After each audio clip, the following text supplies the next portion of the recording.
Bienvenue dans cette nouvelle édition du Morning News. Au sommaire de l'actualité, c'était une première depuis 5 ans. Le président Joseph Kabila s'est exprimé face à la presse ce vendredi à Kinshasa à 2 heures d'entretien pour évoquer la situation de la République démocratique du Congo. Le verdict est tombé ce vendredi. 9 des 12 militaires accusés de tentative de coup d'État contre le président nigérien Mahamadou Issoufou le 17 décembre 2015 ont été condamnés à des peines de prison allant de 5 à 15 ans. Et puis la Tanzanie pourrait ne pas maintenir son rythme de croissance de 7%, en cause une politique économique jugée trop rigoureuse selon les institutions internationales. Mais avant de développer ces titres, le gouvernement tchadien a connu un léger remaniement ce vendredi, un remaniement marqué par le retour de Ahmad Mahama Bachir à la sécurité, 1 mois tout juste après son départ, mais également par l'arrivée de Abderrahmane Mokhtar Mahama à la fonction publique. La situation sociale du pays serait à l'origine de ce chamboulement. Le Tchad est en effet secoué depuis plusieurs mois par des mouvements de grève et notamment dans la fonction publique. Sa parole est rare. C'était donc un événement. Le président congolais Joseph Kabila s'est exprimé face à la presse ce 26 janvier 2018 à Kinshasa, date marquant le 17e anniversaire de son arrivée au pouvoir. Une occasion propice donc pour un point global sur la situation du pays. Les détails dans ce reportage de Jacques Mboka, notre correspondant en République démocratique du Congo. Il s'adresse rarement à la presse. Arrivé au pouvoir après l'assassinat de son père Laurent Désiré Kabila, Joseph Kabila, président de la République démocratique du Congo, a totalisé ce vendredi 26 janvier 2018 17 ans à la magistrature suprême. Pour marquer l'événement, le chef de l'État s'est adressé à la presse nationale et internationale. Lui qui devait, à l'issue de son 2e et dernier mandat, quitter le pouvoir en décembre 2016. La non-organisation des élections, cause de la crise que traverse les pays, est due, selon lui, à la guerre qui a secoué l'Est du pays. Les élections n'ont pas été organisées à temps. C'est parce que en 2012, immédiatement après les élections de 2011, le pays était confronté à une situation inédite. En 2012, on avait la ville de Goma occupée par un mouvement M23. Dans cette même ville de Kinshasa et au niveau du Parlement, la demande de la population et de tout le monde, c'était qu'il faut tout arrêter pour faire face à cette situation. Beaucoup attendaient du président Joseph Kabila de se prononcer clairement sur sa volonté de ne pas briguer un 3e mandat, une des revendications à la base des manifestations qu'organise quelque temps le comité laïque de coordination soutenu par l'Église catholique et l'opposition. Pour le chef de l'État, les perspectives sont claires au sein de sa famille politique. Il renvoie tout le monde à se référer à la Constitution. Je constate seulement que de notre côté, il y a des perspectives qui sont claires. Il y a une feuille de route. Il y a des options claires déjà levées. Et qu'est-ce qu'on nous propose? Un saut dans l'inconnu sans base juridique. Si les constitutionnalistes peuvent aisément comprendre que Joseph Kabila ne se représentera plus à la magistrature suprême aux élections prévues en décembre 2018, car la Constitution ne lui permet pas, d'aucuns restent encore sceptiques. À 11 mois de la présidentielle, les rumeurs vont dans tous les sens sur le dauphin de Joseph Kabila. Pour les observateurs de la politique congolaise, le mois de juin, qui est consacré à l'appel aux candidatures, fixera définitivement l'opinion sur cette question. Au Niger, le tribunal militaire a tranché. 9 des 12 militaires jugés pour une tentative de putsch contre le président Mahamadou Issoufou en 2015 ont été condamnés à des peines allant de 5 à 15 ans de prison ferme. Le colonel Dan Awa, lui, a été acquitté. On fait le point tout de suite dans ce reportage de Sadou Alizé Mokhtar, notre correspondant au Niger. 9 des 12 personnes accusées de complot contre la sûreté de l'État visant à renverser le régime nigérien en 2015 reconnues coupables par le tribunal militaire. Le général Salou Suleiman, ancien chef d'état-major des forces armées nigériennes, considéré comme le cerveau de la tentative, écope de 15 ans de prison ferme. La même peine pour le capitaine Issa Amadou Kounché et le lieutenant Ousmane Awal Ambali. Le tribunal a vidé son délibéré. Ce n'est pas ce que nous attendions. Nous allons aviser de la conduite à tenir après. Et nous avons plaidé, vous avez écouté ce que nous avions dit. Le tribunal est souverain. Il a estimé qu'il y avait quand même, malgré ce que nous avions dit, complot contre la sûreté de l'État. On respecte sa décision et donc j'ai vu mes clients pour les rassurer que nous allons réfléchir ensemble avec eux et donc nous verrons, nous allons aviser. Sont condamnés à 10 ans de prison ferme Amadou Hassan Shekarou, Issifi Oumarou et Amadou Salifou Sidi. 3 autres écopent de 5 ans de prison. Il s'agit de Nyandou Salou Suleiman, Soumela Amadou et Mohamed Moussa Idrissa.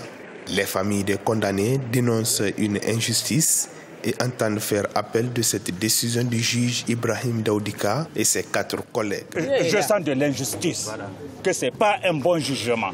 Voilà, ça je le dis. Je n'ai pas dit que, par exemple, les juges sont faux, mais aujourd'hui, nous sommes dans un état où on dicte. La loi sur le tribunal militaire ne permet pas de faire appel. Il n'y a que la voie de cassation qui est ouverte. Donc ils ont été jugés et condamnés sans appel. Nous ne pourrons que faire pour voir si nous les jugeons utiles. Donc comme je l'ai dit, nous n'avons pas encore réfléchi. Nous allons nous réunir entre avocats avec nos clients et puis on décidera de ce qu'il y a à faire. Abdou Hawa, Tahir Nouzarma et Ibrahim Marzouk, eux, ont été acquittés. Pour rappel, c'est le 17 décembre 2015 que dans un message à la nation, le président de la République Issoufou Mahamadou avait annoncé qu'une tentative de coup d'État qui visait à renverser les institutions a été déjouée.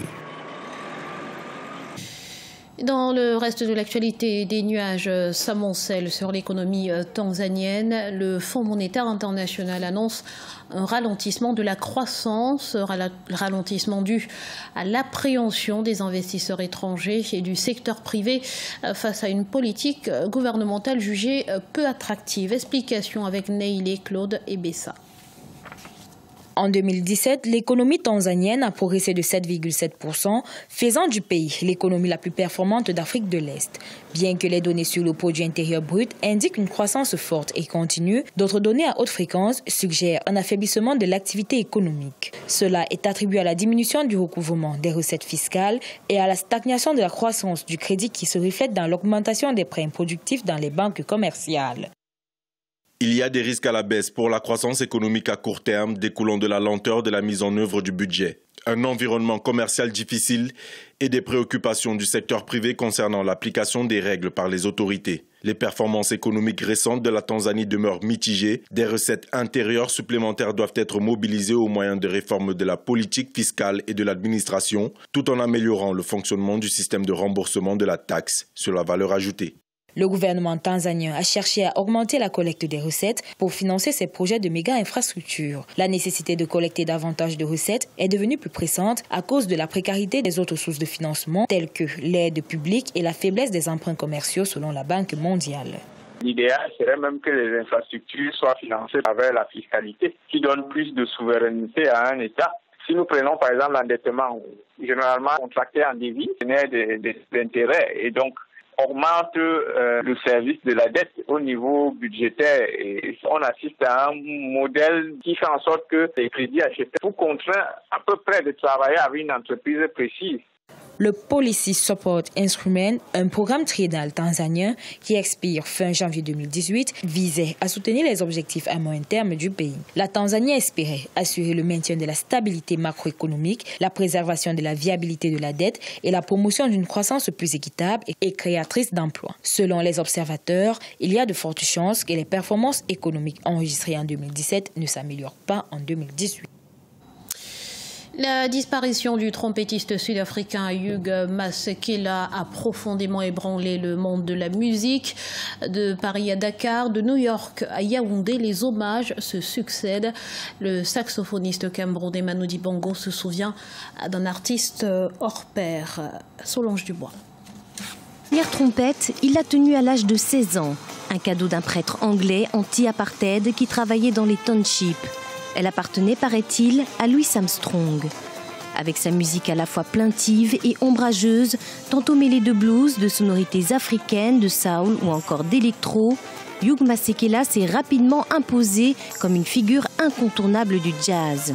Le Camerounais Manu Dibango, qui a été à maintes occasions son compagnon de scène, se souvient d'un artiste hors pair qui se servait de son souffle pour épancher ses intimes convictions.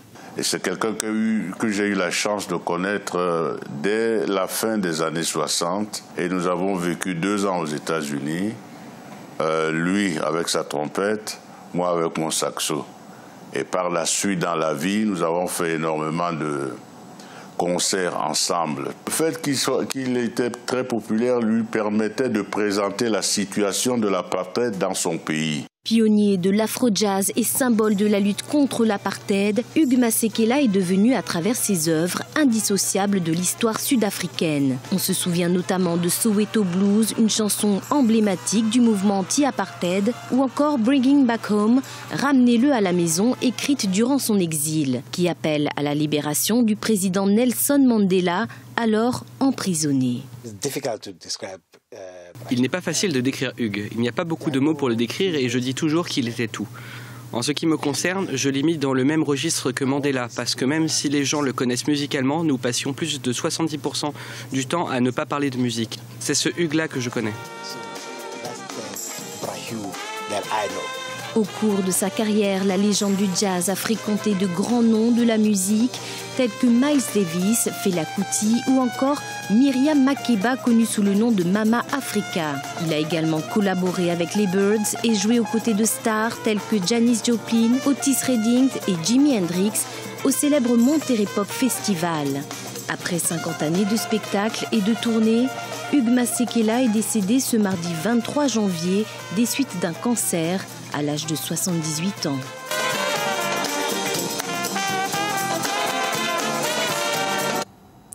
Ce journal a été réalisé par l'ensemble de la rédaction. Merci pour votre fidélité. Dans un instant, une nouvelle édition de l'information sur Africa 24.